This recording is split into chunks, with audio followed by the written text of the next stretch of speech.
And it's intimidating to go to cities for entrepreneurs and for people that are starting businesses. And to come to New York City, you know, a city of 8.5 million people, it's very intimidating. And when we set out and we wanted to attract business from the Valley to New York, you know, this is a big city, it's kind of intimidating, and so we thought of ways in which we could make it easier and more inviting.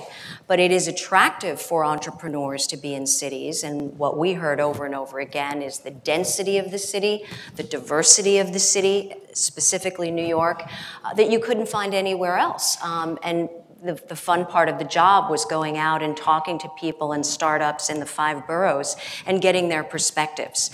And time again, you know, we would hear about transplants who came from the Valley to New York and would say, you know, once we got here, you know, we got it. And, you know, and they were just so energized by, you know, giving examples of just walking around in Union Square Park, and if they were launching a project, you know, that just in a nanosecond, they had hundreds of people that could respond to their products.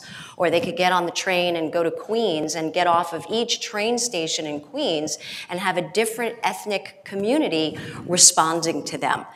And you don't get that anywhere else in the world. And so I think it's attractive for businesses and entrepreneurs, but it's intimidating. And I think that it was the role of government, or what we tried to do, is to make it easier, because we made it clear that we wanted to support these businesses, we wanted to attract these businesses, and to make it simpler. Right. And that's what we're trying to take as we go to different cities, is to kind of demystify and make sure that the customer service piece is more transparent and accessible to people in cities. Right. I love the framing of it as customer service. Right. It's really cool. To me, I guess the thing that I think about the most is really that the brands of cities are stronger than ever. And I think, you know, the perception of cities internationally spreads or is, you know, just like, no one has ever asked us, are we going to Germany?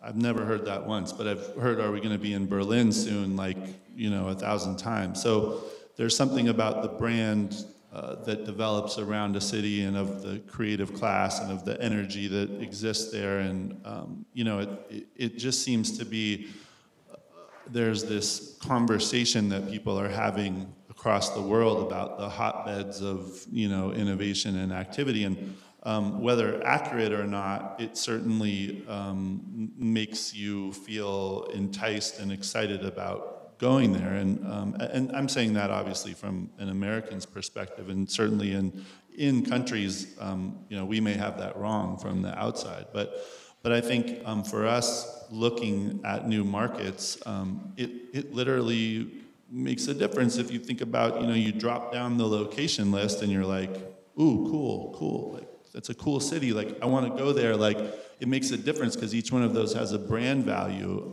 because from a potential perspective, again, if someone's working in this building and they have the opportunity to go and pop into Berlin on their way to Tokyo, like, and work in each place, like, that's a pretty exciting idea about a life that you could live. And especially if you can learn, or you already know how to code, and it really doesn't matter where you are in the world, you can work from anywhere. You know, where do you want to work? In either on the beach or in a city that's full of other, you know, creative, interesting people. And so I think those brands, you know, really matter like never before.